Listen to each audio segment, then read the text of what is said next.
I was halfway through staining my deck when she strutted up the driveway like she owned the place. "Oliver," she asked, sunglasses perched on her head like a crown. "I'm Frances Dobbins, president of the West Elm Estates Homeowners Association." I wiped my hands on a rag and leaned on the railing. "Yeah, what do you want?" She smiled in that tight, condescending way only a middle-aged woman with a clipboard and too much free time could. "You've been living here for, 20 years?" 21 this June, I said. "Well," she said, flipping through the papers on her clipboard, "your property technically falls within the updated borders of West Elm Estates. We filed a rezoning request 2 years ago. That means you're now part of the HOA." I blinked. "No, I'm not." Frances made a fake laugh. "Oh, but you are. And since you haven't been paying dues or following community appearance guidelines, frankly, your mailbox is a disaster. You're currently in violation. We'll be sending you fines." "You're out of your mind," I said. "This house was built in '99. I bought it from the original owner." "No HOA then, none now."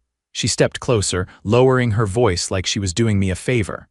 "Listen, Oliver, it's not personal, but everyone has to follow the rules. You're officially part of us now, whether you like it or not."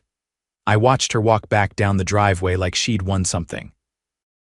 That night, I dug through every document I had from when I bought the house. Deed, title, plat maps, nothing mentioned West Elm Estates. In fact, my property line was clearly outside the neighborhood boundary by 40 feet. I called the county registrar the next morning to confirm it. Frances was lying. 2 days later, a letter arrived. It was hand-delivered and stamped with the HOA seal. A bill for $500 in back dues, and a threat to place a lien on my home if I didn't pay within 30 days. I showed up to the next HOA meeting uninvited. The room went silent when I walked in. Frances stood at the front, wearing a pastel cardigan and fake pearls like it was a courtroom. "You're not a member, Oliver," she said. "This is for the HOA only." I held up the letter. "Then why are you billing me like I am?" She rolled her eyes. "Because you are. The rezoning was approved 2 years ago. It's legally binding." "I checked with the county," I said. "They never approved anything. This map you're using, it's not official." That got some murmurs from the crowd. Frances' voice got sharper. "We had our own survey done." "We don't need the county's blessing." "You absolutely do," I said, "and if you try to touch my property with a lien, I'll sue for fraud." I walked out before she could answer, but I knew right then this wasn't over. She wanted a fight. She was about to get one. HOA story, HOA stories, Homeowners Association stories. I pulled into the county clerk's office just after lunch the next day. The woman behind the counter, Dana, recognized me from a few years back when I'd filed a property line adjustment after planting new hedges. She had the kind of memory that made her dangerous to anyone trying to pull a fast one. "Oliver, haven't seen you in a while," she said, tapping her keyboard. "You still up on Chestnut Hill?" "Unfortunately, yes." I set a folded copy of the HOA's fake map on the counter. "I need to pull the most recent certified boundary filings for West Elm Estates, and anything they've submitted in the last 3 years, rezoning, annexations, all of it." Her eyebrows arched slightly. "They trying something shady. They're claiming I'm one of them now." "Sent me a bill and everything." Dana let out a sharp laugh and began typing faster. "They'd need county approval for any boundary expansion, and I'd know if it happened. County denied their last annexation request in a hearing 18 months ago. It was a joke. They tried to include a gas station and a funeral home." She printed out a stack of papers and handed them to me. "Here's the official map on file. You're not even remotely inside their lines. And here's the rejection letter from the county board. You should talk to a land use attorney." This smells like attempted fraud. I didn't need convincing. I dropped the documents off at my friend Lucinda's office. She was a retired civil attorney who still took on the occasional zoning case when people like me got pushed too far. She read through the paperwork while I sat across from her desk, the wall clock ticking between us. "They're calling this a community-based expansion initiative," she said, flipping pages. But they never filed the proper public notice, didn't hold the required hearings, and there's no record of any homeowner vote outside their existing jurisdiction. It's all hot air. So what's the move? You sue them for malicious prosecution and declaratory relief. And fast. If they try to record a lien, you'll have to go through hell to clear your title if this isn't on record first. By the following Monday morning, we'd filed the suit in county civil court. The complaint included a request for injunctive relief to bar the HOA from issuing further threats or financial demands until the case was resolved. That same afternoon, a sheriff's deputy knocked on my front door and handed me a folder. Frances had escalated. Inside was a copy of a lien notice she'd attempted to file against my property. The county had refused to record it, citing lack of jurisdiction, but she had still sent a copy as a courtesy. She also included a note, typed on HOA letterhead, stating that any harassment of HOA officials meaning me showing up at their meeting would be reported to local police. Lucinda wasn't having it. We amended the lawsuit to include attempted slander of title and abuse of process. She also filed an emergency motion to compel the HOA to produce all internal communications and board meeting minutes regarding the expansion. 2 days later, we got discovery. And that's when things got ugly. The HOA had never held a vote. Frances had simply instructed the board to draft a new map, hired her nephew, an unlicensed surveyor, to draw it up, and sent out notices to a dozen properties outside the original subdivision. The board emails were a goldmine. In one, Frances wrote, "The new homes aren't paying dues and they benefit from our landscaping and security. We'll expand the map, slap them with fees, and they'll fall in line, if not liens." Another board member replied, "Can we even do that legally?" "Shouldn't we check with the county?" Frances responded. "Don't ask questions, I've done this before." Lucinda nearly choked on her coffee reading that line. The court date was set for 3 weeks later. In the meantime, Frances doubled down. She sent a letter to my employer City Works Department claiming I was under investigation for community disruption. I'd been retired for 4 years, but she clearly hadn't done her homework. I decided it was time to make this public. I printed out a dozen copies of the court filings and emails and handed them to my neighbors, especially the ones who'd received similar notices. Turns out, I wasn't the only one. A nurse down the street had already paid 3 months of fake dues out of fear.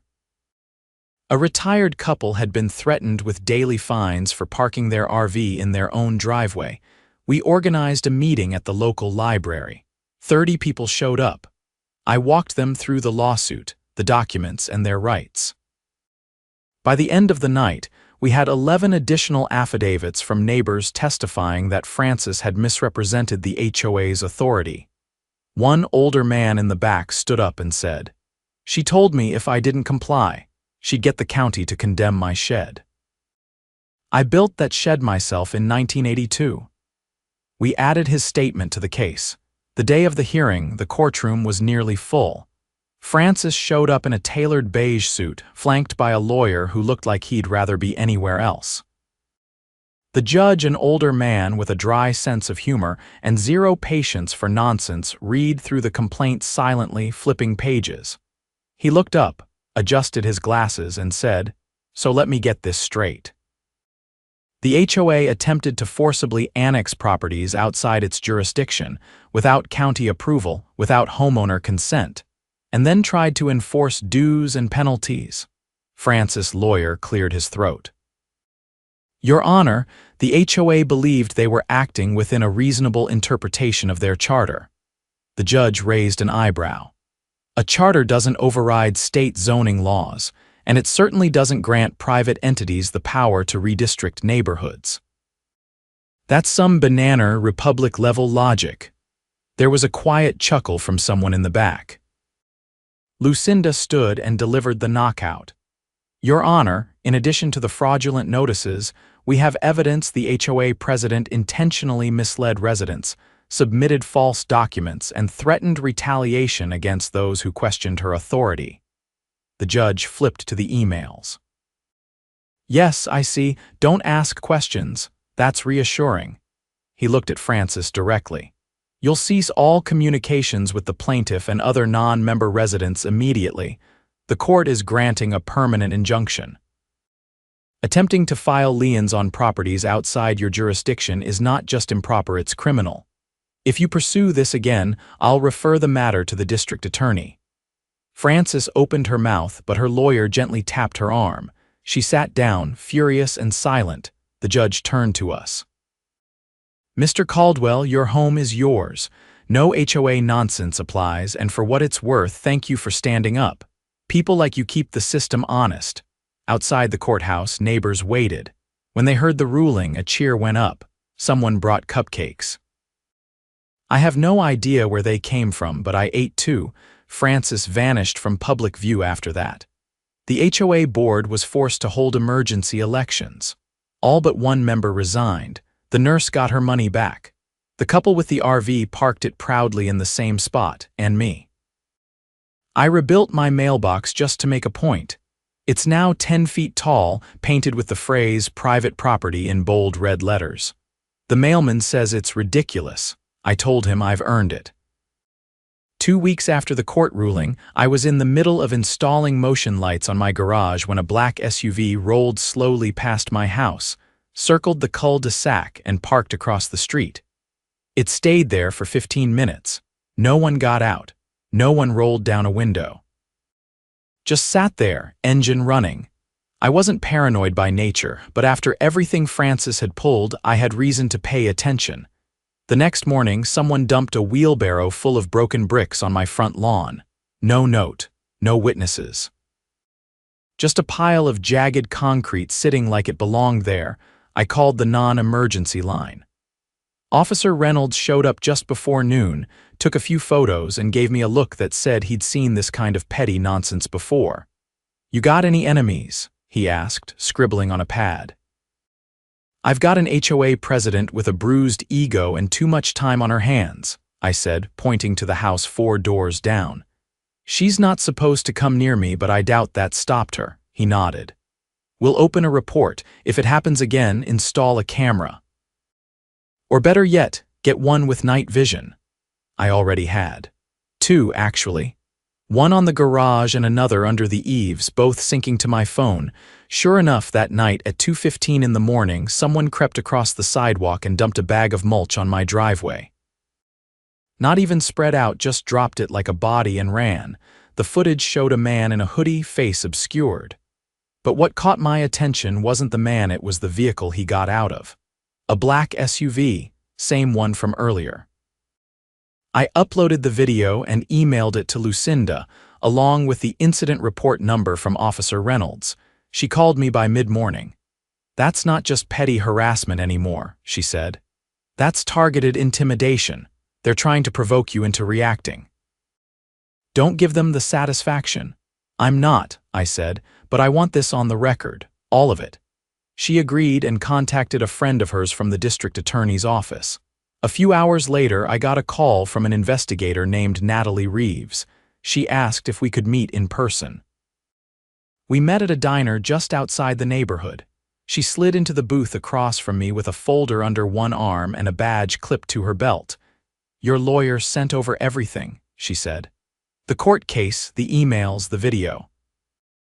It's more than enough to justify a formal investigation." I raised an eyebrow. "You think this goes deeper than just Francis being petty?" She opened the folder. Inside were city zoning maps, HOA filings, and most surprising, a spreadsheet of bank transactions. "I think there's more going on than boundary overreach," she said. "We pulled the HOA's financials from the last 3 years. There are irregular withdrawals, large ones labeled as community improvement funds, but there's no matching invoices or receipts. And those funds, they're coming from residents who were never legally part of the HOA." My stomach turned. "So they were collecting money under false pretenses, then skimming off the top. Looks that way, and Francis wasn't working alone." She showed me a list of names, board members, a few local contractors. One name jumped out: Clayton Mendez. He owned a landscaping company that had done work for the HOA for years. He's cashing checks from the HOA for jobs that were never completed, Natalie said. And when we spoke to a few residents, they confirmed that the landscaping upgrades he supposedly billed for never happened. The pieces clicked faster than I could keep up. So they expand the boundaries, threaten people with liens, get them to pay dues and funnel that money through fake improvement projects, Natalie nodded. Classic laundering setup, but sloppy. Too many digital trails. We're pursuing fraud, conspiracy, and possibly tax evasion. I sat back, trying to process the scope of it. What started as a simple boundary dispute was now a full-blown criminal investigation. By the following week, 3 more residents came forward with documentation, unexplained charges, alteration of meeting minutes, and even checks made out directly to Francis under the guise of administrative bonuses. Then came the real bombshell. A former HOA treasurer, a quiet woman named Alina who'd moved out 6 months earlier, contacted Lucinda after seeing a news clip about the investigation. She'd kept copies of everything: bank ledgers, board emails, and a thumb drive with internal memos Francis had ordered destroyed. Alina met us at the library conference room, visibly nervous but determined. She threatened me, she said, sliding the drive across the table. Told me if I ever talked about the reimbursements, she'd make my life miserable, said she had friends on the county board. Lucinda took the drive. You did the right thing, you still have the originals, Alina nodded. In a safety deposit box. I wasn't going to let her bury it. Natalie reviewed the data and confirmed what we already suspected: Francis had issued herself over $30,000 in administrative adjustments over a 2-year period. All undocumented. All illegal. Within 72 hours, warrants were issued. Francis was arrested at her home on a Thursday morning. The neighborhood buzzed with the news. Patrol cars lined the street, and a few neighbors stood on their lawns in disbelief. I watched from my porch, arms crossed, as officers escorted her out in handcuffs. Her expression was blank, but her eyes flicked to me once before she got into the cruiser. Clayton Mendez was picked up the same day. 2 other board members turned themselves in shortly after. Charges ranged from wire fraud and embezzlement to obstruction of justice and falsifying public documents. In the weeks that followed, the neighborhood underwent a transformation. The interim board appointed a new president, a retired school principal, who immediately halted all HOA activities until a full audit could be completed. The county opened a hotline for residents to report suspicious HOA practices. Turns out, we weren't the only neighborhood dealing with this kind of corruption. At the next community meeting, held in the town hall gymnasium instead of the library, I was asked to speak. I wasn't a public speaker, but I stood at the podium and looked out over the crowd, faces that had once been cautious, skeptical, even hostile, now watching with something close to respect. I didn't set out to tear down an HOA, I said. I just wanted to be left alone. But when people in power lie, cheat, and steal from their neighbors, they don't get to hide behind fancy titles or fake maps. They get held accountable, and we did that, together. Applause erupted, not polite, not forced, real. In the aftermath, the county passed a new ordinance requiring HOAs to register all boundary changes and financial statements with public oversight. All expansion requests now required a notarized vote from affected homeowners and county approval. The West Elm Estates sign that used to stand at the neighborhood entrance was removed. In its place, someone planted a small tree with a wooden plaque beneath it that read, "Truth grows here." I don't know who did it, but it felt right. I kept my cameras up, not out of fear, just habit. The black SUV never came back. The bricks were hauled off. The mulch got spread around my garden, might as well use it. And every morning when I check the mail beneath my towering, custom-built mailbox, I get a small reminder. Sometimes, standing your ground doesn't just protect your property, it changes everything around it. The first thing I noticed when I stepped out that morning was the quiet. Not the usual kind, the peaceful kind that came with birdsong and a breeze, but something weightier, like the neighborhood itself was holding its breath. A few houses still had the old HOA regulation signs in their yards, faded and crooked, relics of a regime that had lost its grip. Most had been taken down. A few were lying face down in trash bins. I walked up to the corner store for a coffee, and on the way, I passed Andrea Miller's place. She was out front with a clipboard and a couple of folding chairs, setting up a table with a hand-painted sign. Community forum, no titles, just neighbors. "You taking over the world?" I asked, raising an eyebrow. "I'm trying to make sure we never let anyone else do it again," she said, tapping her pen against the clipboard. "We're starting a neighborhood council, not an HOA, don't worry, no dues, no fines, no fake maps, just actual adults talking things out." I nodded. "You'll need someone stubborn and allergic to nonsense. I was hoping that'd be you.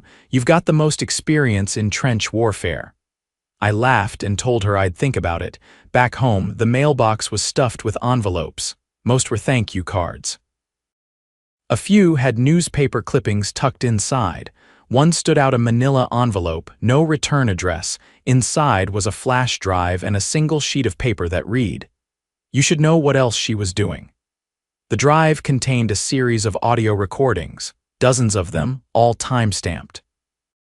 The file names matched dates going back over a year. I clicked on one at random and heard Francis's voice, unmistakable, clipped and commanding. "He's not going to budge. We'll have to make him the example. Get Mendez to handle it." My stomach turned. I clicked another. "If the county won't approve the expansion, we'll just claim we misunderstood. By the time they figure it out, we'll have the money." And another. "Don't worry about the shed. I've got someone in code enforcement. He'll flag it." I sat still for a long time, letting the weight of it settle in. This wasn't just about overreach. It was calculated, systemic manipulation, and it sounded like she had help from public officials. I called Natalie Reeves. She answered on the second ring. "Let me guess, you got something you weren't supposed to." "I think you need to hear this," I said. She met me at her office that afternoon. I handed over the drive in a Ziploc bag and she plugged it into her secure terminal. As the first recording played, her jaw tightened. "This is going to open a whole new can of worms," she said.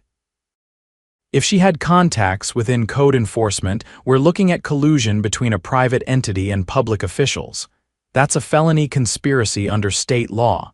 "Think it's enough to get them to flip?" I asked. "I don't need them to flip," she said. "I just need to drag them out into the light." Over the next week, subpoenas went out like confetti. The county records office, code enforcement, and the building permits department were all contacted. Natalie assembled a task force of investigators and a forensic auditor. The auditor's findings hit like a hammer. Francis had authorized payments to a shell company registered under a false name, which turned out to be controlled by a man named Joseph Riggins, an inspector with code enforcement. Riggins had signed off on dozens of property violations, nearly all of them aimed at residents who resisted the HOA's fake expansion. In exchange, he received over $12,000 in consulting fees funneled through the shell account. Natalie presented the evidence to the state's attorney general's office. Within 3 days, Riggins was arrested. He confessed to accepting bribes and provided names of others involved. That opened the floodgates. 2 more inspectors were implicated. One had been approving inflated landscaping contracts. The other had forged safety violation notices to scare residents into compliance. The story broke on the evening news with the headline, "HOA fraud scandal expands county officials under investigation." I watched from my recliner as the anchor rattled off names, charges, and potential sentences. Francis's mugshot appeared on screen. She looked older, smaller. The following week, a grand jury was convened. I was called to testify along with several neighbors. Andrea, the nurse down the street, even old Mr. Jensen with the legendary shed. We told our stories, laid out the harassment, the lies, the threats, and then Natalie played the recordings. The room was silent except for Francis's voice echoing through the speakers, dripping with entitlement. One of the jurors glanced at me more than once. When I stepped down from the stand, he gave a small nod. Just a gesture, but it stuck with me. 2 months later, the indictments came down. Francis: conspiracy to commit fraud, obstruction of justice, bribery, and racketeering.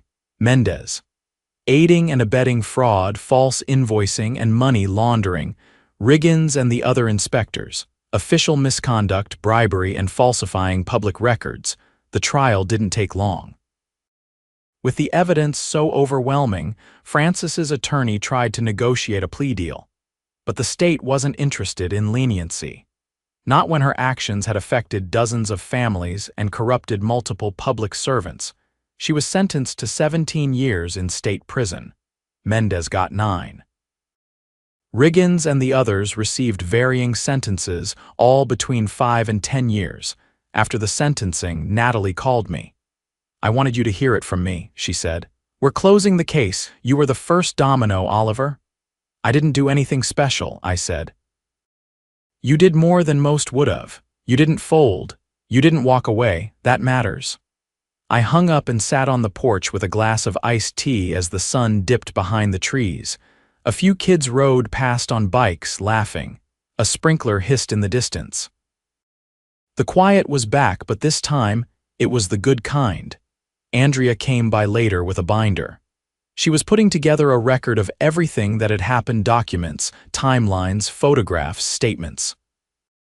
She called it the Chestnut Hill Casebook. "I want this to be something people can read when they wonder what happens if they say nothing." I flipped through the pages. My name was there, but so were dozens of others. It wasn't just my story anymore, it was everyone's. That night I walked the length of the neighborhood. The air was warm and the scent of cut grass lingered. Lights glowed from windows. People waved without hesitation. There was no more fear, no more whispered questions about dues or violations, just neighbors, just people. And at the far end of the street, where the HOA once held its meetings in that sterile, over-decorated clubhouse, the windows were dark. A for lease sign hung crooked in the front. No one had stepped inside in months. I stood there a moment, then turned and walked home past the tree someone had planted, past the mailbox that still stood tall, and up the steps of the house that had always been mine. No signatures. No borders. No approvals needed, just mine.